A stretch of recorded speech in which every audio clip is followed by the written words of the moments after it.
If you're listening right now to the Little House 50th Anniversary podcast, we know something about you. We know that you're obsessed with Little House on the Prairie. For more than half a century, Little House on the Prairie, the series and the books have been bright lights for people all over the world who seek out goodness, decency, and human connection. Here on the Little House 50th Anniversary podcast, we celebrate everything that made Little House so special. The stories, the characters, the actors, and the messages that have made Little House iconic family television. And a perfect counterpoint to a world that feels like it's going off the rails every day. Where is Michael Landon when we need him most? I'm your host, Pamela Bob. And I'm your prairie bitch, Alison Arngrim. And I'm Dean Butler. Our hashtag imaginary boyfriend. Join us for our loving, quirky, and often irreverent conversations about the finest family drama in the history of television. And the imperfect people who made it that way. In this third season, we are extremely grateful for the support of VisitSeeMeValley.com for their continuing sponsorship of Little House on the Prairie and the Little House 50th Anniversary podcast. Hey, Bonnet Heads, how are you doing? This is Pamela Bob, creator and star of Living on a Prairie and superfan, and I'm here with our hashtag Prairie Bitch. Well, I usually do you first, Allison. Our wonderful Prairie Bitch, Alison Arngrim, and our hashtag imaginary boyfriend, Dean Butler. We have a special drop for you this week because of Dean was in Washington, D.C. Because of travel issues, we were not able to record a full recapped episode this week, but we did do a Patreon that ended up being about 45 minutes long, and it was really quite amazing about Dean's time in DC. We discuss other things too, but we wanted to drop a small segment of that conversation so that you guys can also listen and enjoy. And if you want to listen to the entire conversation, you can join us on Patreon and we'll be there for you. Anyway, anything you guys want to add before we That was go to perfect. Patreon? You did that It's so awesome. well. It's awesome. That's the Thanks, briefest guys. thing we've done in like 3 years. Ever. Well, I have my moments every now and then. Okay, thanks everybody. Thanks All for the support, you guys. So we'll see you next time with a recap. Enjoy this small snippet from our Patreon. See you next time.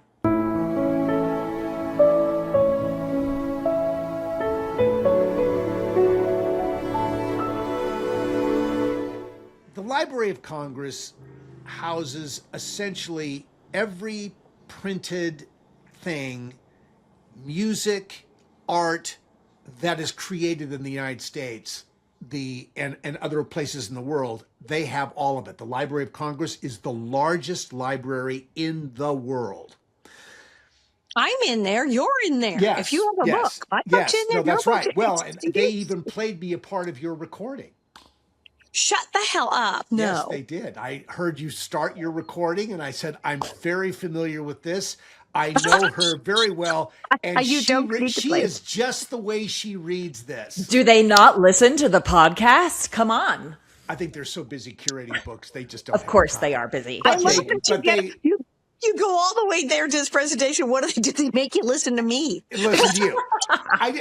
It's like, it's like 2 minutes. I listened to you, and you're starting your book. But the point was that they have all of this. So That's great. Wow.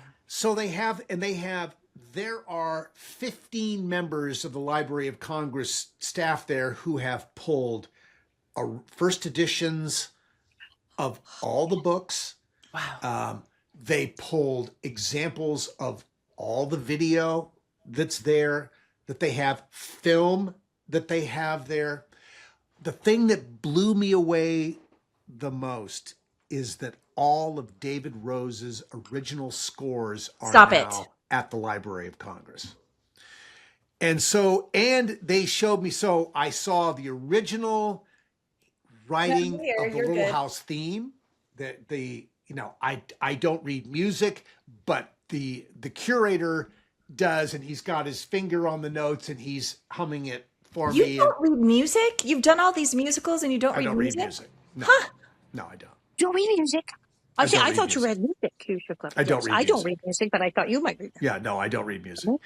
But I mean, I sort of look, when I'm singing something and I'm learning it, and I'm looking at notes and I'm Yeah. getting a sense of relationships and timings and all that. I mean, it's not total Greek to me, Yeah, but yeah. if someone put something in front of me, I could not plunk it Sure, out on the sure. piano.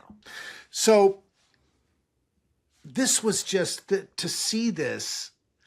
And then they showed me something. And of course, because it was me coming, they pulled some things that related to what I did on the program. And they showed me a cue sheet. When a show is spotted, it is transcribed in terms of what's actually happening on the screen and the timings of those things and the dialogue and everything that's happening that David was able to look at as he's writing this music. My God. Right. That's why it was all. I'd never seen that. I mean, I knew I knew the show was spotted, but I'd never seen the form that took. This is every moment of music that occurs. It is this incredibly detailed document that lays out every cue, every moment of the action so that David is able to support that musically. And it just blew me away. And to see this detail and the fact, and they've gotten a couple of huge crates of this. They've just started because David Rose's daughter just bequeathed all this to the Library of Congress relatively recently. So they're just getting it. And they're getting all his music. I mean, the stripper will be there. All the bonanzas that he wrote they'll all be there. Everything will be there. Yes. It's Rightfully so. The heritage of this is very secure at the Library of Congress. And I spent more time with the music person than anybody else that I spoke to, but he was just fantastic. And I told him some stories about I told him a story which he did not know, that the Little House theme came out of an episode called The Cattle Drive. That was a cue that he had written for Bonanza. And essentially, now it wasn't probably note for note exactly, but the basic idea of the theme was in a cue from Bonanza. Wow. Which was not surprising when you figure many cows running across the screen. And there you go. Yeah. She's like, wait, what is happening? Yeah. This was really, really cool. He showed me, people are going to love this. He showed me how the note progression in our theme is the same as the initial note progressions in the Star Trek theme. No. Okay. This is freaking the Enterprise, the Little House theme. It's all about adventure. It's stepping into some... Do you remember what the Star Trek theme is? I'm not a Trekkie. No, I am. I listen to, I go to sleep by it when I'm on the road every night. Because we had the art director guy. So yes, the Matt Enterprise and the Little House, Matt Jeffries, are brought to you by the same person. And then we shot on the same sound stage, and like me and Shatner have like gone over all of this, and and now you're telling me that the music is connected in the way the notes are. What the way he described it to me is there is, through the history of music, there is a series of progressions which have been used over and over and over again to elicit certain feelings. Right. Okay, and Pamela's getting this because she's in music. She's going right. And so here's the other thing too that's amazing about music, which is why certain things resonate with people and those same things might not resonate with others, is that music is, and this is not just woo-woo, this is scientific, this is quantum, whatever, but music is a vibration.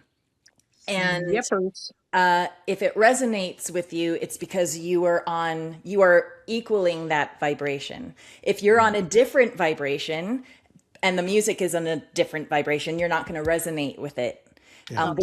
Which is so fascinating to me, but it's all energetic vibration. And so there are certain things that just hit across the board. So certain musical progressions hit whatever vibration that is that evokes the response that they know they need to get, right? So think of like John Williams, right? Like the Star Wars, Superman, right? Like these themes that evoke like adventure and it's Yes. I'm not calling it formulaic, but there's a certain something in music. It's primal. That's it, primal. exactly. Yeah. And I it's mean, on a vibration, it's on brain an energetic therapy. Yeah. level that just hits something in human beings that is. I mean, brain therapy, they use music. It absolutely goes right in, and it does. So yes, this totally makes sense. Oh my God! And the whole wait, I'm just pulling up the Star Trek theme because I'm listening. I know. Yeah, no, I know once I hear it, I'll be like, oh yeah, because I watch it all the time. So while Alison's listening for that, they also had one of my Paz Fiddle CDs there. I mean, they've got oh my gosh, they've great. got my Paz Fiddle recordings CDs that I own, and I own that music. They've got it in the Library of Congress. It's safe. Wow. So I love that they moved me to all the. And do you have the theme? Do you want to play it, Alison? Yeah. If it's loud enough, I'm trying to make it loud enough to. I think this is as loud as that gets. Let me see here. Go louder thing. Wait. And now that you've said that, wait. Now I think I know it. Yeah, that's it. That's it. That's so it. it's. I think it's in that. There's that little chord progression that before the theme actually begins. Dun, dun, yeah. dun. I mean, it's right here. Yeah. It's the. Wait. Here it is. Space, the uncharted frontier. I mean, it's. Ding.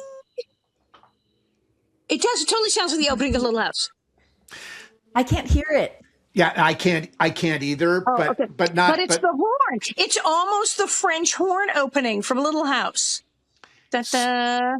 So isn't that interesting? And then the music kicks in. It completely sounds like Little House on the Prairie. That's actually the freakiest thing I've heard in ages. Yes. And there's a reason that these two programs have.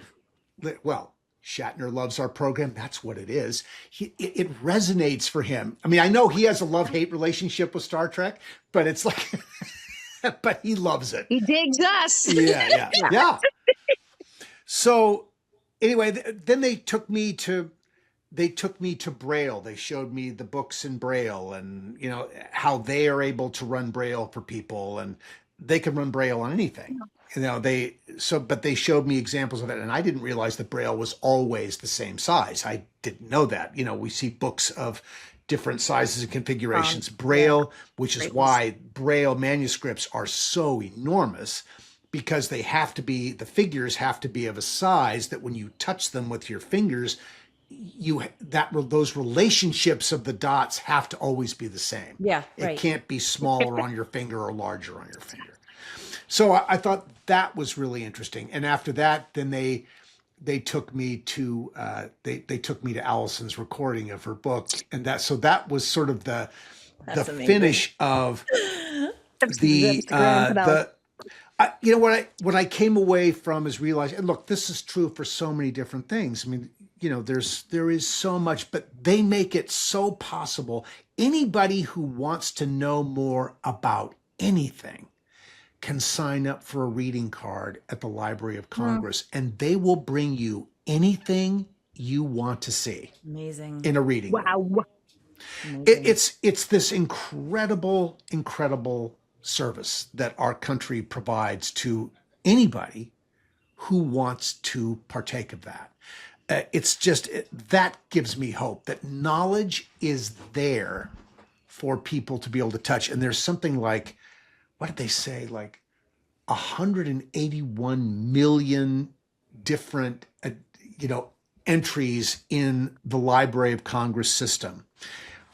So after all that, we did a brief tour, and one of the coolest things is we went into the beautiful main reading room of the library. It's that famous space where Woodward and Bernstein are looking through library requests, and they pull back and you see. So we're in that space looking up at all the beautiful symbolism in the ceiling of this rotunda. Wow. The Statue of Liberty would stand inside the rotunda the Statue of Liberty would stand inside of the Capitol Dome. It would stand inside that reading room. Jennifer Brollier lost her mind because she said this is where National Treasure was shot. Yes. And the guy showed us a picture, and there's Nicolas Cage sitting in seat number 178 in there. Well, Jennifer had to run over and sit in the seat. I took a picture of her, and Cute. And she said, you have to watch this movie on the way home on the airplane. And I couldn't download it in time, but okay, I will watch it. It's a really fun movie. It's great. It's great. Yeah. So, and then they took us deep into the card catalog where they have something like 22 million. This is before it went electronic. It was like a traditional card catalog. Right. Where it started as handwritten.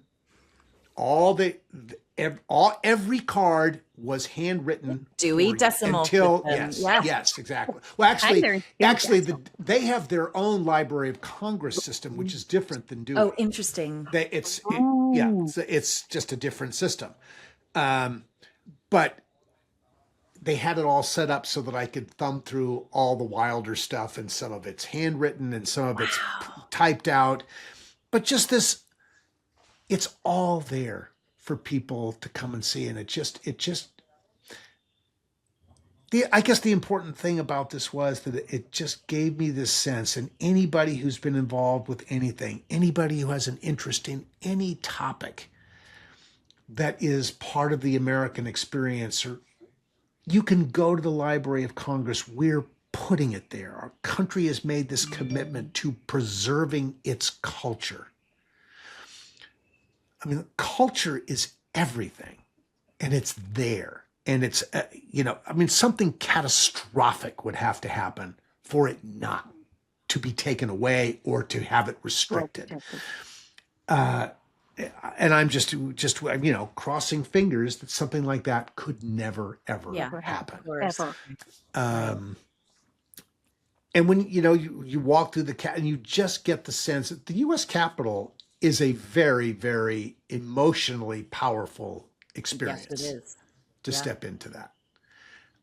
I think I've been to the Smithsonian, didn't get there this time. I mean, so many beautiful. Did you walk around? Did you go to the Lincoln Monument? And just a very little bit. Yeah. There just wasn't time. So I walked from when I got parked at the Union Station, I walked past the Capitol to get to the Longworth building, and then everything was on foot moving through the Capitol. Just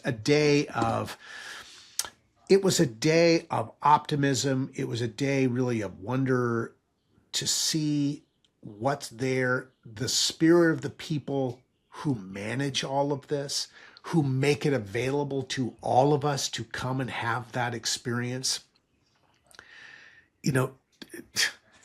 Don't let anyone tell you you can't have something.